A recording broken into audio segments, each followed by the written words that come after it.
So some of you may remember when the iPhone was first released, there were a lot of apps that were kind of gimmicky and just for fun, such as drinking a beer out of your iPhone and stuff. And I think it took some time before it actually kind of find its purpose, where you could see where the real benefits were. And I think it's the same with VR and with any new technology. It will take some time before it's established and before people really start to realize what the good purposes is for it. So if you think about consumer VR, it can certainly be judged as being a hype, but not something that's taken off as much as people thought it would be.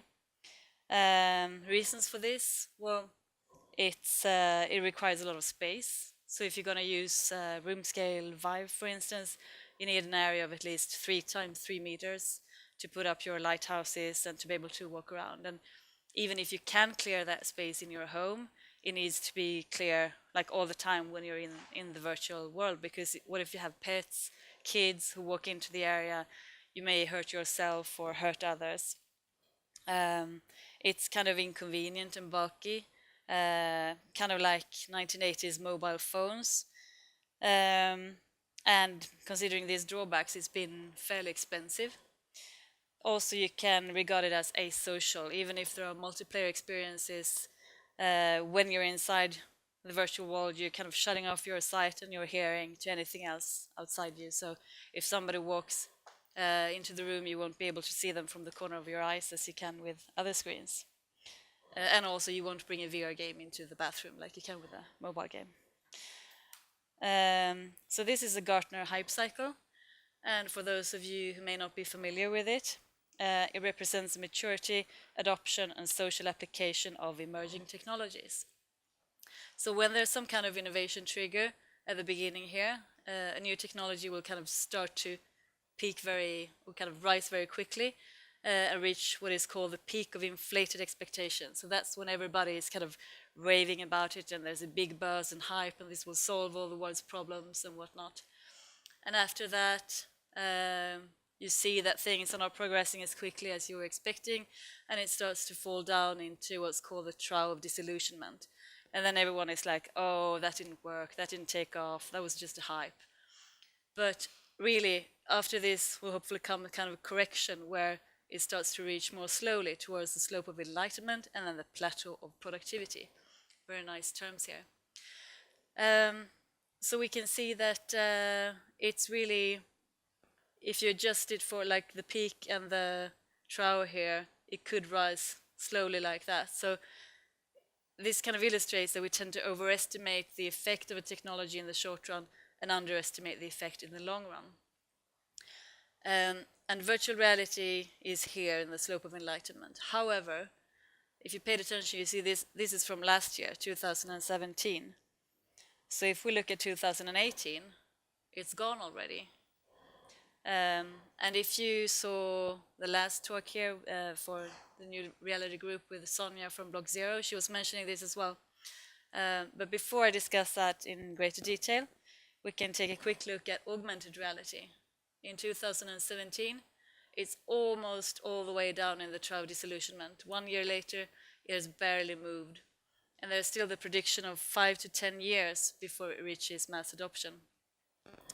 But when I was looking into this, why VR has left the cycle, I found a blogger at scaredghost.com who also was wondering why and who had actually contacted Gartner directly to get an explanation for this. And a spokesperson from Gartner answered with an excerpt of this year's report, saying that VR technology is rapidly approaching a much more mature stage, which moves it off the emerging technology class of innovation profiles. So this is quite interesting, considering that Gartner is one of the greatest market analysis firms in the world, and they believe that VR is not anymore an emerging technology, but a mature one. I mean, for instance, internet obviously is not here because it's already permeating every aspect of life, more or less. So if VR is this mature already, where can we see it being used? Well, I would say in almost every industry, but some good examples where it's being used with great benefit is in science, healthcare, education and training, engineering, architecture, marketing, packaging, and tourism. And some of the big brands that work with VR and AR include Ford, Volvo, Hyundai, Boeing, Thomas Cook, Walmart, NBA, IKEA, Marriott, and National Geographic. This is a report that was put together by Capgemini Research Institute just a little bit earlier this year about augmented and virtual reality in operations. And it surveyed more than 700 executives in the automotive, manufacturing, and utility sectors. And what they found was that 82% of companies who are currently implementing AR and or VR say that the benefits are either meeting or exceeding their expectations.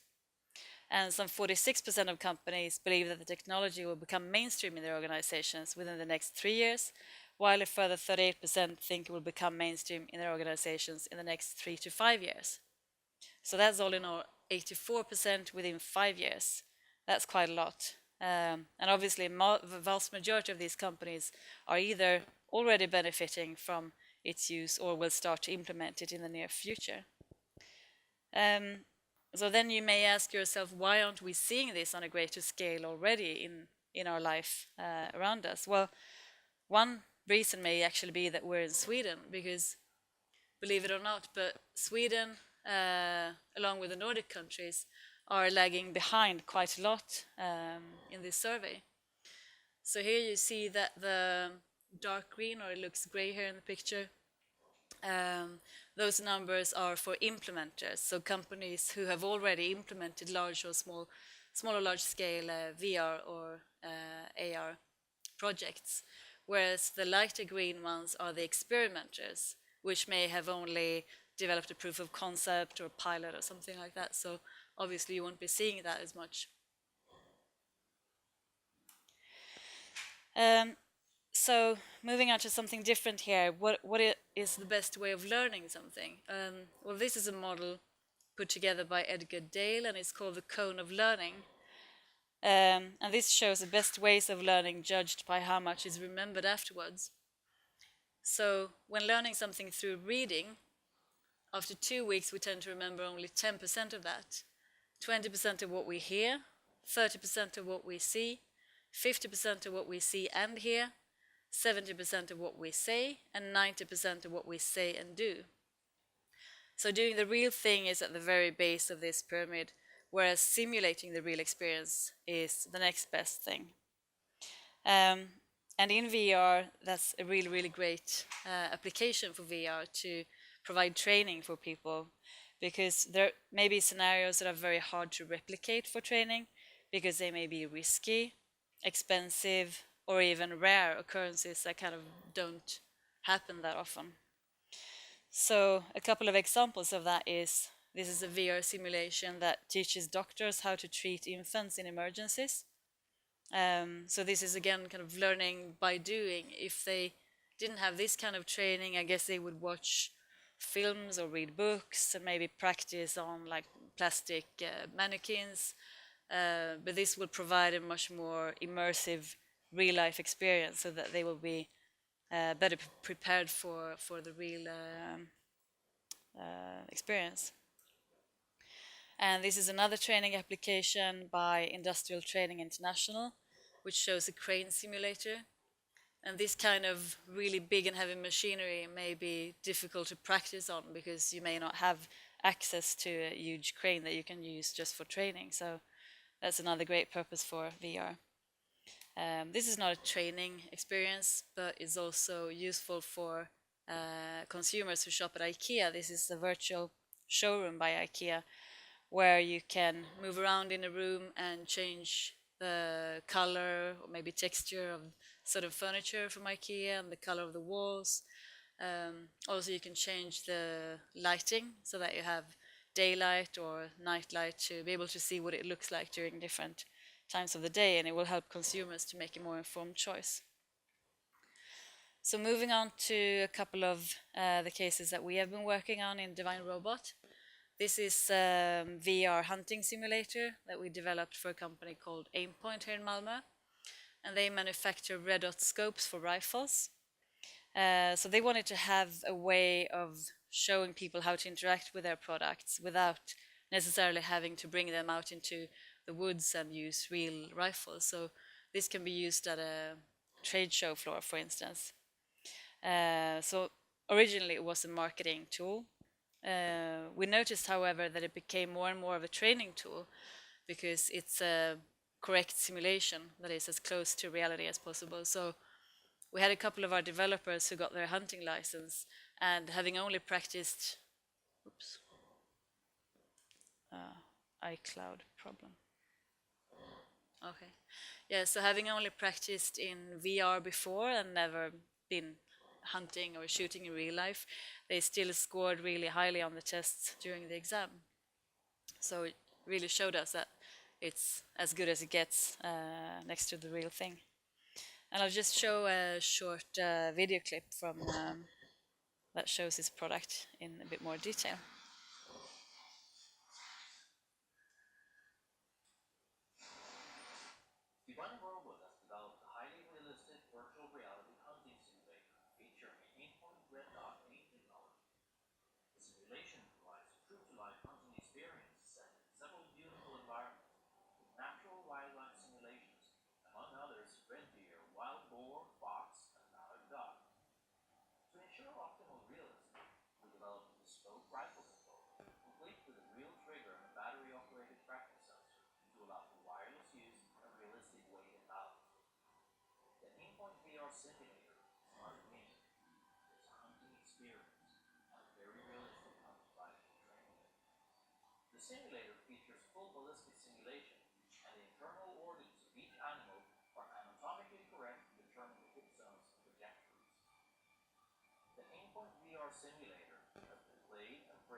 Yeah, so while I noticed that there were no vegans in the room, it still may be important to stress that Aimpoint really likes to emphasize that they teach ethical shooting skills. So it's not a game, as was said in the film, but it's a simulation, and you will only get points for killing shots, such as heart or lung, because if we improve the hunter's skills, they will injure less animals, and they won't have to go and look for injured animals that they have to kill later. So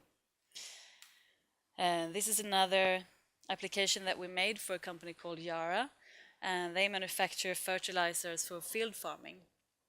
And they have a special technology called the N sensor, which is a machine that you put on top of a tractor, on the roof of the tractor. And when you go out into the field, the sensor can read the amounts of nitrogen in the soil, which means that it helps to distribute the fertilizers more evenly. So you're saving on fertilizers, you're putting less where you don't need as much and more where more is needed. So you also get a more even yield from the field. And this experience was modeled on the interior of a real tractor. So you would step inside the tractor, which was standing still, and then drive out into a virtual field. And here's a short film of that as well.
physical practice standing still, allowing even the Prime Minister of Norway to safely experience a true-to-life farming experience without having to leave the urban environment. The Jara VR simulator was showcased at Fertilizers, Sweden's largest agricultural trade show, and made the Jara Pavilion the most visited on the show. Over 700 people tried virtual farming with the sensor, and it generated over 100 commercial leads. The simulator was so successful that it is now part of Yara's key communication tools in the fertilization sector. The Yara simulator has since been installed in 5 different countries, complete with localization of both language and crafts. Divine Robot and Yara are continuously expanding the capacity of the Yara VR simulator with new types of crops and field situations, as well as equipping more physical tractor controls with sensors for controlling the simulation. If you would like to try the Yara simulator or want to learn more about mixed reality simulations, get in touch with Divine Robot and pay a visit to our state-of-the-art virtual reality studio.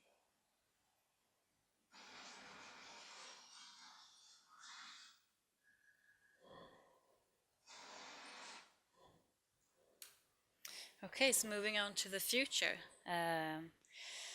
Well, what I myself believe is going to happen sooner or later is that we'll see smaller and more convenient hardware that's really needed if it's going to become more useful for consumers. But in fact, VR technologies are evolving much faster than the consumer versions of the headsets can be released, so it's kind of continuously happening. And of course, it will need to become less expensive and with more useful content. So the more people who are using it, the better content we'll get eventually.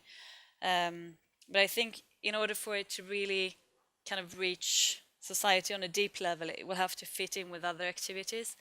And in that sense, I think that we're moving more towards AR rather than VR, because with VR, you're shutting yourself out from the real world, so you can't do anything else at the same time. But with AR, you can kind of use it no matter what you're doing otherwise. And better input channels, I think. We were just discussing before that it's really unsatisfactory to kind of move around and pinching things. That doesn't really work well with HoloLens, for instance, and the big plastic controls in VR are not ideal.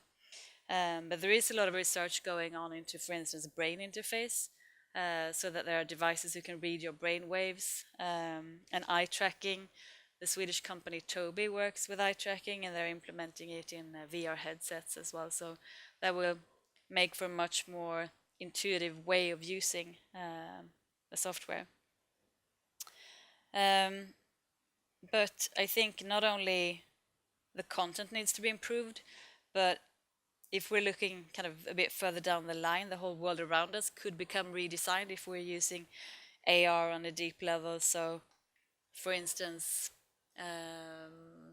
we don't need road signs. On the other hand, if we have self-driving cars, we won't need that anyway. But considering pedestrians and cyclists and so forth, you could have everything in AR.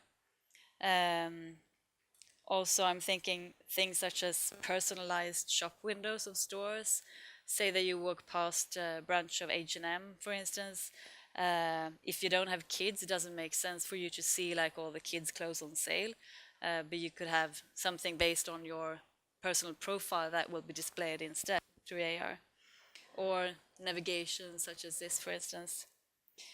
And here's a still from the short film site. I'm thinking maybe you could have information about people you meet. So at networking events here, maybe I could see like your LinkedIn profiles, which connections we have in common, what you're working with, what your interests are, and so forth. Just a couple of my thoughts.